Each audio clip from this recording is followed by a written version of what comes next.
Good morning. Carbon markets have had a long and storied history, arguably the longest running and widest spread examples of environmental markets. Efforts to price carbon have come in many forms. Progress hasn't always been steady, however, with carbon markets often facing issues of liquidity, trust, and scaling. So what is the current state of play? Analysis by my company, S&P Global, indicates that in 2025, we saw a reframing of carbon markets as cost containment mechanisms as countries grapple with the affordability of decarbonization policies.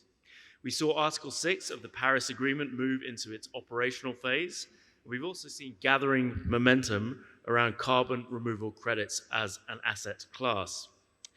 My panel today will add much more to this story over the next 40 minutes, and I'm very pleased to be joined today by Sandeep Roy Choudhury, Council Member of the International Emissions Trading Association, and also a co-founder and director of Value Network Ventures, and also Anuja Tiwari, senior partner at AZB Partners. My name's Paul McConnell. I'm an executive director at S&P Global, and I've been looking at carbon markets in one way or another since the launch of the EU emissions trading scheme back in 2005. So, without further ado, let's get into it. Let's start with a bit of an introduction about where we are. Sandeep, scaling carbon markets has really, I think, requires an unprecedented level of collaboration across governments, private sector, and also civil society. What models of collaboration do you think can accelerate progress most effectively? Thanks, Paul. I think for carbon markets to work, and specifically if you look around the world and where have they worked, it first started with policy, then business coming in to trust that policy over a long term, and it's not volatile policy making, good stable policy making, and then civil society putting its weight behind that as a long-term decarbonization goal for the country. And that is how typically it has worked, right? So which is why we need policymakers to engage with businesses and civil society, because the civil society needs to trust the process, because if you don't trust the process, you go back to carbon markets. And if I may get ahead of myself, carbon markets do over the last 4 years have had an issue with trust and transparency. This is because civil society wasn't as involved in the making of all of the ETA schemes around the world as they should have been, in my opinion. So that is why I think this multilateralism is extremely important to build that consensus. Carbon markets needs clear clarity on policy. Now, policy is at two levels. One is at the international level, one is the domestic level, actually three levels, and the third is at the regional level. And how do those three interact with each other is extremely important to create. The EU did it really well because it was a regional compliance system. In Asia, we have a kind of a challenge because ASEAN is tending to do its own thing. South Asia will do its own thing, which is not something ideal in my opinion. Which is where I think at the policy level, we really need to get some kind of harmony between international mechanisms and regional mechanisms. Otherwise, we will have two mechanisms which are kind of working against each other in some way or the other. That's on the policy side. On the business side, obviously businesses will have their own opinions on why and how ETS should be run, of course. You do not want to compromise on competitiveness, but having said that, we have a real problem with us in decarbonization. So without businesses really showing up, we will have the problem. So we will need the carrot and the stick to kind of go and decarbonize, especially South Asia, given that India is the third largest emitter right now. So if we don't do this right now, we will have a problem. And third is obviously civil society on why they should trust compliance markets and voluntary markets, because they kind of interact with each other. With the civil society, what we have as a problem is that a lot of them are not engaged in compliance market design. And then when they're not engaged, and then when you see all of this trading happening, a lot of civil society has like, oh, is this good for businesses? Are they getting a get out of jail card? How this is looking at? Are we increasing our emissions, et cetera, et cetera? So I think this is really important to get everybody involved for a good functioning market. And then the financial regulator comes in as well, which I'm going to talk about a little later as well. Well, I think that's a good follow-up point. And you've made a couple of really interesting observations there about design and the kind of policymakers coming in. And carbon markets are kind of unique in the sense that they are an asset class, but they're one which is really a political construct, right? I mean, they're ultimately that's what they are. So if we are going to be treating carbon markets or carbon pricing increasing or carbon credits increasingly as a financial asset class, what kind of governance and safeguards and market signals are really necessary to attract international capital while preventing the kind of volatility, speculative volatility, which is pretty common with financial markets these days? Yeah, that's a very loaded one actually, because there is the jury is out on the definition as a financial instrument, on what kind of financial instrument is it, right? In terms of, once a carbon credit is created and then traded, and then traded again, what does it become, right? It's something that every regulator has to look very closely, and maybe as a lawyer you'll have some opinions on that, Anuja. But the idea is that we have to treat this as an asset class. Now, whatever we call it is what we call it. We need policy clarity on that, number one. I'll give you an example. If in India you create a carbon credit and then that is sold to someone who then assigns that right to someone else to make a claim, that potentially can turn into a derivative. And that's something we have to keep in mind as well. But having said that, now, if I take it back a little bit into the discussion about why would international investors be interested in something like this? Carbon credits, compliance markets is in the tunes of hundreds of billions of dollars. The voluntary market is less than $2 billion. So that, I mean, it's not even a drop in the larger sea or the ocean. But if you look at the compliance markets, it is something that the financial sector has made money out of, and trading is something, and large traders have traded significant amount of volumes. Why are these significant amounts of volumes traded? Because there is a kind of a price. I have seen that wherever we have some kind of price stability is where there is more trading going on rather than more volatility, which is a little bit of a departure from usual financial markets otherwise. And what we are seeing in Asia is a lot of floor and cap in terms of emissions. Japan has just announced a floor of around $12 a ton and a cap of $40 a ton for their compliance market, for example. I think that's the way the markets will move, because then investors are like, listen, it's not the worst play in the world to be even playing at the floor levels. And that signal, I think, is really important. That's something I think all policymakers have to look at, because you have to stabilize the price at a point where it makes sense for larger traders and banks and financial institutions, because you will need them for liquidity. Otherwise, you will create a market without any liquidity whatsoever. So I do think some amount of price floors really help, and stabilization funds and different kinds of other market mechanisms, which regulators are very used to, I think are quite important to attract international markets. And a very clear demand side, which will only come from extremely high penalties and compliance. That's something a lot of countries that we live in, compliance is an issue. I will be very upfront about it. I mean, you can go to court and wait it out for 10 years, and some people are very willing to do that. I think we need extremely strong, stringent compliance, and that's the only way you will create the demand side. So one is the creation of the demand side, stability on that side, and the other is on pricing stability, and increasing bankability on the trading side. I think that's where a lot of things. I want to come back in a minute to this point about the penalties for compliance, because I think that does raise an interesting question about the acceptability for these kind of schemes around who pays, right? But before we get there, Anuja, as a lawyer, how do you kind of see this financialization of carbon markets? What's your kind of perspective on that? See, Paul, actually, last time when we met, we were talking on the same topic in the last India Energy Week. And there I mentioned it very strongly. The only point I was trying to drive home was that you need to treat this as an asset in itself, not a derivative of something which is underlying. Second point, which is very, very important and fundamental to this, is that any kind of compliance with carbon offset regime should not be seen as a cost center for any enterprise.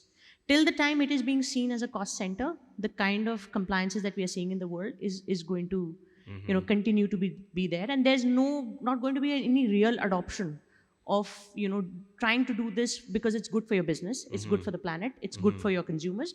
That mindset will not come in till the time you keep seeing it. Now, how do you change it? You change it when you avoid any kind of friction. So today, if you look at the international stage, you don't have any single methodology, single market where you can trade it. There is no transparency. There is no standards which are set, which is creating a lot of confusion. So people do not understand actually that if today they were to invest money in this, will they get the gain that is being promised tomorrow? Because if today I show additionality, 20 years down the line, I want to retire my credits, the entire methodology would have changed because that is no more additionality in the context of that period. But today, it is very much additionality that I'm showing. So somebody who's taking this brave action of actually investing in environment and taking heavy financings to do that, they should be rewarded for that and not penalized at a later point in time, which is what is happening today in the market. So 15-year, 20-year long periods, these contracts are actually failing because those, the double counting, the fact that you're not maintaining the vintage, there's no permanence to these credits, etc. This is a huge risk factor for companies, and they only see it as cost. So that's one thing that you need to change. And incentives are not always fiscal. For instance, if governments were to announce that you have invested into carbon markets or you are following some ESG practices, etc., that will get you some additional benefits in bids that we launch. That is going to be a huge incentive for players to actually start complying with this, because it gives you a competitive advantage when you're bidding for projects in infrastructure and energy sectors across the globe. So I think these kind of standardizations are required. Last thing on this is, of course, capacity building. Why are we so reliant on carbon credits all the time? Why can't we first take care of our homes and our businesses, make it green as much as we can, and then for residue emissions, we actually go to the carbon market? What people are trying to do is they are just giving up their responsibility. They are continuing their business as usual and only going to the market to get carbon credits because that will just wash away their sins. But that's not the way the regime is supposed to work, because, well, you are still polluting, right? So no matter how many offset instruments you may get, but the carbon is still hanging in the air. Yeah. So I think these are some of the things we really seriously need to think about. So I think this point about stability is so important, and it seems to me that the idea of stability or instability is almost endemic in carbon markets because they're this political construct, right? And you could have a new government coming in and things could change, and we could be in a position, totally different to where we were before. So how do we kind of remove that instability from carbon markets and make them more permanent so that we can have that confidence that they can, you can invest now and get the returns in the future? Well, I don't have a political solution for this, but what I can say is that we have seen this with Kyoto Protocol. There was a mechanism which was working. Unfortunately, whatever good that history did to us and the carbon markets, we have just forgotten all of it. We are not doing anything about it. The same model could have been easily replicated, and so much more, because the need is just simply growing. The urgency is growing. So therefore, I don't understand why the entire processes were dismantled, and now why we are just somehow we are just delusioned about the fact that how do we recreate it? The recreation of the model, you have the example. Just do it. There is a centralized registry that is required, and home countries have to make their own registries, which are then sort of talking to and complying with the international registry. You can make it as seamless as possible. And you see the volumes of credits that were, when the entire COP regime was not there, the number of carbon credits where people voluntarily were buying them at that point in time, the volumes were huge.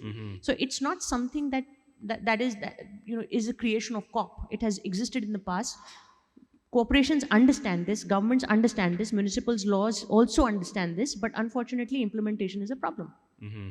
So, I mean, it's fair to say, though, that with the CDM, the Clean Development Mechanism, there were a few issues around it, right, that definitely eroded trust. And I think that could have, led ultimately to the creation of the voluntary carbon market kind of in its replacement. But as you say now, we've got this sort of new system coming along. So there are a number of different competing approaches probably to this internationalization of carbon markets at the moment. So how do we sort of streamline international practices to kind of commoditize markets and best get this unified cross-border type of approach? It's a very short answer. We need to really work on standardization. What is understood as 1 ton of carbon dioxide in one country has to mean the same across the globe, right? There's no other way of defining it. It's a scientific definition. We need to just adopt that scientific definition. We need to map that carbon in the air, or 1 ton of carbon CO2 in the air, to one certificate. That certificate has to be given by internationally recognized agencies. They have to be traded on platforms where there's transparency, and the registries have to speak to each other. And additionality, whether you want to drop a methodology where you say in developing nations, the additionality is shown differently as compared to developed nations, fair enough, you can do that. You can also have different quality of carbon credits as well, where vintages vary. Just like any other commodity that would be traded on exchange, right? You can compare it to a bag of wheat or rice. It's just different variety being traded on the exchange with the use with which it comes. If I want to retire it immediately, I can retire it immediately. If I want to keep it with me and retire it 20 years down the line, it should very well be recognized and valid. So I think it's just about getting our act together. We have precedents for it. The solution is very simple. We just need to organize ourselves. Unfortunately, perhaps the political scenario in the world today is not permitting that. But I think that's the only way to go forward before the next COP comes and another one comes up. There needs to be some action. Yeah, I think this, how do we kind of remove ourselves from the political instability, I think is a huge issue, right? And I was going to ask you a little bit about quality rating mechanisms. You've sort of answered the question, and I think who does that job is, of course, a critical point as well. So Sandeep, how do you see, you touched a little bit on market models, how do you see that kind of evolving in Asia, and what role could India specifically play in shaping these kind of frameworks that work both here for domestic markets and also internationally as well? Yeah, I think, firstly, I mean, and a quick response to on what Anuja said about the greenwashing aspect of it. I think in IETA we believe that, we're not saying, not reduce and offset. Reduce what you can, offset what you can't is generally what we always promote. Nobody in his right sense will ever say, guys, stop reducing, you can offset your way out of this. That's not the way this works. On a cap and trade mechanism, you have a cap of emissions. If you do not meet the cap, or if you exceed the cap, that's where carbon credits come in a compliance mechanism as well. So this is to clear the air out that nobody who is a proponent of carbon markets is ever saying do not reduce. It's just that in the world that we live in, we cannot reduce 100% even if we want to, and I wish we could. Just to point an example, India has added gigawatts of renewable energy, great. But if you look at our energy mix, it has gone up by 6 or 7% on renewables. So we still have about 67% of non-renewables out in the grid. What are we going to do about that 67%? Is where carbon credits will come in. And that 67 will decrease. Over a period of time, it'll probably become zero. And if it does, then we've all done our job and we can go back home. But till then, in this real world, we need emissions pricing. And that's where carbon markets come in. And that's where India, I think, needs to use carbon markets very smartly. Why? Because, the CDM, just my personal opinion, of course, there's been a lot said about CDM because of a lot of markets, renewable energy credits being issued and them being deemed non-additional. In my opinion, they were additional when the projects did start. I was part of that when, in my early part of my career, I did see IRRs go from 9% to 13%, which made boards actually invest into renewable energy because of carbon credits and CDM. So for me, it was not a kind of a wishy-washy bad thing that happened. I think that's the opinion that came out of the EU. I don't think everybody agrees to it because we saw an insane amount of growth in China and India on renewables. Wind and solar, specifically wind first and solar next, on the back of carbon credits and CDM credits. When the price was 10 to 12 euros, there was a massive influx. And the price crashed, of course, and there were opinions about whether it's additional or not. I still think it's additional if you can prove additionality because there's a capital cost involved. But having said that, there is a lesson learned, and I agree with Anuja, and we were speaking about this during coffee just before the session. There is a mechanism. Internationally, there was this mechanism called Article 6 that was created in 2015. Why was Article 6 created? To standardize international compliance markets. It is not, it has taken us 10 years and we still don't know what the hell we're doing with Article 6, to be honest. In Article 6.4 is what I'm talking about with a UN Secretariat. Let them issue the credits. That's a standardized compliance market. Let companies and countries use that as a standardized credit. We left a loophole open called as Article 6.2, which where two countries can come together and define their own carbon markets. Great, but has that worked so far? Maybe there are some instances of Singapore and Korea kind of making it work, maybe Japan. But we need to have, and I'm talking just about Asia right now, so we need to have more coherence in terms of getting implementation going for Article 6. there was a defined standardization. I don't know why we went away from that. I've spent a decade actually negotiating on something we had, I think, kind of agreed on. So, in my opinion, there's a domestic market. India needs to be smart about it. We need to have carbon markets in energy. Today's the discussion on carbon markets revolves a lot around things like permanence is a nature thing. Removals, for example. These debates are not something that I think India needs to get caught up in. We need to reduce and we need to avoid quickly. And what does it mean? It means that our energy sector, our waste sector needs carbon markets, especially where our cost is a little high. We will need to subsidize more, and that's where carbon markets can really help. So, look beyond just a very voluntary carbon market discourse that is going on right now about permanence and forests and so on and so forth. That's great, but that's not going to be the bulk of the carbon market. The bulk of the carbon market is going to be technology and industrial decarbonization. That's where I think Indian domestic compliance market really needs to come hard on. And then, of course, you use the international markets smartly, which is where I think it should be. International markets should be used under Article 6.4, and that's that. Some 6.2, you will do a little bit of bilateral between Japan and India. You will do bilaterals between Korea, Singapore, maybe. But the domestic market really needs to look at energy efficiency. And how can the domestic carbon revenue help us accelerate domestic energy efficiency? That should be the way India should look at it. And India will play a regional part because of the sheer size of the economy. I mean, obviously, you will play a massive part in terms of decarbonization around the region. But yes, I think we need to break it down, not concentrate on one or the other. All of them need to kick in for this to really work, because you have a different, if you allow me, on the demand side, Paul, you have a different buyer for different kinds of credits in terms of compliances, right? If I have an energy efficiency credit right now under an Article 6.4, I'm not so sure who's going to buy it. But I have an energy efficiency credit which is mandated within the Indian domestic market and somebody can buy it, then I raise that capital that I need. So I think that's very important to look at it from the demand side perspective and not just the supply side. Let's create all the supply in the world, but if we don't have buyers for it, we will have a problem, which goes back to the penalty question on compliance. So I think, Sorry. go on, jump in, go for it. Just to respond to one thing that Sandeep mentioned, I think in the Indian context, what has been phenomenal in the last year has been the regulations coming out on virtual PPAs. Earlier, there was no mechanism of virtual PPAs in India. And unfortunately, much of the carbon market was held up because everybody feared that this would amount to a derivative transaction and would get you into a regulatory mess with some agency called SEBI, which is a financial markets regulator in India. So therefore, most people stayed away from it. And electricity being one of the highly regulated sectors in India, people didn't want to get into this push and pull between the electricity regulator and financial markets regulator. So there was a gray area in between. But now that the regulations have come out, and as we speak, we are advising many of our clients on these virtual PPA structures. Trust me, the growth in renewables is certainly going to see a huge, massive jump, because you are now having officially the ability to separate the green attributes from the energy, sell the energy on the exchange for your grey market, where people are willing to still buy grey power because their renewable energy obligations are completely tied up. So you become more energy compliant, and you have the choice of buying it from the exchange. You don't have any kind of dearth of power anymore.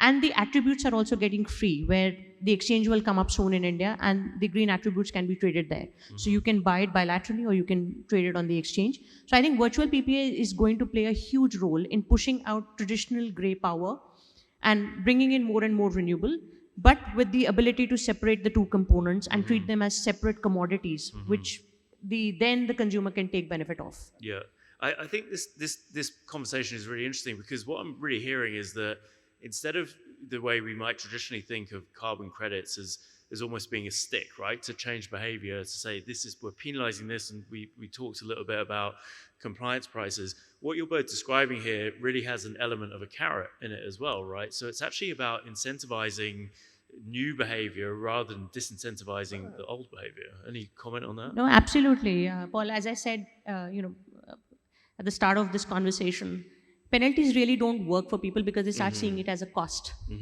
and this half-hearted attitude towards just ticking the box really doesn't get you anywhere as far as something so sensitive and serious is concerned, right? So you will still buy some kind of credits, you will show some additionality, but really you are not in the business of actually looking at it from a profit perspective. But if you actually move to the incentive regime, an incentive being much more than the financial incentives, but actually something that becomes another business of yours where you can sort of get more money without changing much in your existing business environment, and also the fact that it gets you some reputational benefit as far as bidding is concerned, or maybe just marketing, projecting yourself as being more energy efficient or more green in your business. I think that is where really it will help, because then you don't see this as a cost, you actually see it as a profit center for yourself. So I think that's the focus we need to now have. Okay. Right, changing direction a little bit. Sandeep, you mentioned Article 6, but Anuja, I just want to hear your reflections. COP30, we might have charitably described as having sort of fairly mixed outcomes. And so how do you see that going forward? How do you see Article 6 going forward from here? I think Article 6 theoretically is now well baked. We need to now move to action. There's no other way. As I said in the beginning, just we need to start acting on it. I mean, virtual PPA in the domestic context is a very, very good step that Indian government has taken. We are thinking of our own carbon exchange also coming up soon. The CCTS regime is already in place in India. There are obligations which have been put on different hard-to-abate sector and other industrial sectors to actually up their green compliance requirements, etc. But the problem is that there is no international cooperation or coordination. Therefore, most of the players in India who are doing this or who are willing to do compliance are actually international players. But what they are very not so sure about is that if I take this certificate, will in my home country or any other jurisdiction where I'm doing business, will it be still valid? Will it be still valid after 20 years? Will it be the vintage will be preserved? Do I need to change something if in 15 years time or 20 years time the methodology changes? Then what happens to my earlier certificates? So the problem is in implementation. The problem is that these leaders who are coming together to freeze Article 6 need to go back home and continue that work in their home jurisdictions as well as internationally, whether it means signing bilateral treaties or it means just appointing an agency which will then streamline this in terms of holding the registry and making sure the entire system is regulated and governed by that registry. I think that's the need of the hour. Okay. Picking up the topic of international leaders, Sandeep, you mentioned to me just before that you were in Davos last week and there was a lot of talk about carbon markets there. What did you pick up from what was no doubt an eventful week in Switzerland? Well, it turned very eventful by the third day, I must say. But before that, it was. Yeah, I mean, I think in Davos there was this recognition that we're not decarbonizing fast enough, and I think it's a pity that the recognition is coming in 2025. I think this is something we should have realized almost during the Paris era. But I think what is happening a lot more these days is people are more inquisitive about how carbon markets can be a real solution. And this is, and I saw more of civil society in Davos supporting this than I've ever done before. There was always kind of a thing with civil society, and with good reason. Sometimes, I mean, carbon markets haven't been the silver bullet. And it never meant to be, actually. But now I think there is especially a lot of policy think tanks. I was in a lot of events and breakfasts with policy think tanks who are like, listen, this is a solution we want to put our weight behind, but let's make it a very, very transparent and workable solution. Let's work towards it. And that is a good sign in the long run. Like I said in my first intervention, that you need civil society to come on board with this. We cannot just do this as policymakers and businesses in a closed room. And that's changed in Davos. Also, a lot of financial institutions, because look, I mean, you have to treat this as a commodity market. Without secondary markets, there is no market, Today, what we see in a lot of carbon markets, especially in the voluntary side, is mostly primary deals, and that's not a market, and it's not going to never be whatever, 51 trillion even, So I think I'll see a lot of financial institutions putting their money where their mouth is now, in terms of saying, okay, guys, let's commit some funds to this, which is a big departure, especially in Davos. Yeah. Okay. And if I may, just Paul, sorry, All right. on the Article 6 piece, I did mention it, but I think, and I think in countries like India and a lot of other countries, we kind of agree to things and then we don't know how to go about doing it. And I think, especially in IETA, we've been advising a lot of governments in terms of how they can make Article 6 operational. What do you do? India, for example, we released a white list almost 3 years back of activities that are going to be allowed under Article 6.2 and then another for Article 6.4. When out that white list, a lot of investors came to us and says, okay, so should we invest in these technologies? There was green hydrogen, there was compressed biogas, there was a lot of list of 14 technologies. We said, hold on, because the government still needs to give you a letter of authorization for these credits, for these projects. They were like, listen, we're happy to deploy funds. So I think we're missing a trick here by not actually allowing the documentation. A documentation which you have kind of agreed to, because the whitelist is a law in a way. It's a notification. It's a government notification. So you said that if you're going to do any project within these 14 sectors, we're going to allow that Article 6 transaction to happen. But in the last 3-4 years, we've seen not single authorization happen. So that puts off investment. And if there's anybody in the government in this room, this is detrimental to what we're trying to do here. Then why the hell did we release that whitelist if we were not going to issue any authorizations? So that is where I come in with stability, also some kind of, like, okay, so whitelist, where's the authorization? We still don't have any kind of a mechanism around authorizations. We don't know where to go to get that authorization or anything like that. So that is my big thing. You may negotiate what you do at the COP, and the last COP, there was a lot of Article 6 discussions and we kind of agreed on everything. But countries are not acting. In the region, actually, there has been 0 letter of authorizations issued by any country in Asia except Thailand and now possibly Malaysia. So what are we doing here? So that is a bigger problem that I see. I mean, I see policies, guys doing their stuff, but the next level, which really needs to operationalize it, is lagging, and that is going to be detrimental to investor sentiment in the long run. Anuja, any thoughts on that point? Well, I completely agree with Sandeep, and frankly, it's just a one-trick pony. You just need to get your act together. And in fact, one thing that I'd like to clarify to this audience, because there's a lot of hydrocarbon players who are there in this conference, I think this is one sector which really needs to understand what carbon credits and this entire mechanism of carbon markets and etc. is all about. Unfortunately, what I see a lot in India at least is the fact that there is not much education around what these carbon markets are. How do you trade? What are these different methodologies? How do you really apply for them? What value do they get for your business? How can you retire them? Who issues them? Where is this authorization coming from? So we at our level as lawyers, we try and explain this to our clients, but there has to be real capacity building that has to happen. There's a real good amount of education that has to happen. Because till the time people do not sort of demystify it and try to understand conceptually what it means, and the fact that it is essentially a revenue making asset class as opposed to some random compliance that you need to do as part of your board pack. That's where I think the real game change will be, when people will get more and more educated about it. So I think that's the need of the hour, and I really urge the audience here that please get the specialists to talk to you and to explain to you how this works. The more the awareness, the more the compliance. It's as simple as that. Yeah, and just a quick one on that. And when I met penalties and compliance, I mean, it could be in the form of incentive. I actually agree with you that maybe just stick is maybe not the answer. I've seen many markets over my 20 years of doing this, of creating supply, but 0 buyers. And then at the end of the day, your secondary market will fall apart because you will start investing in all of this and taking positions, and those positions will not happen.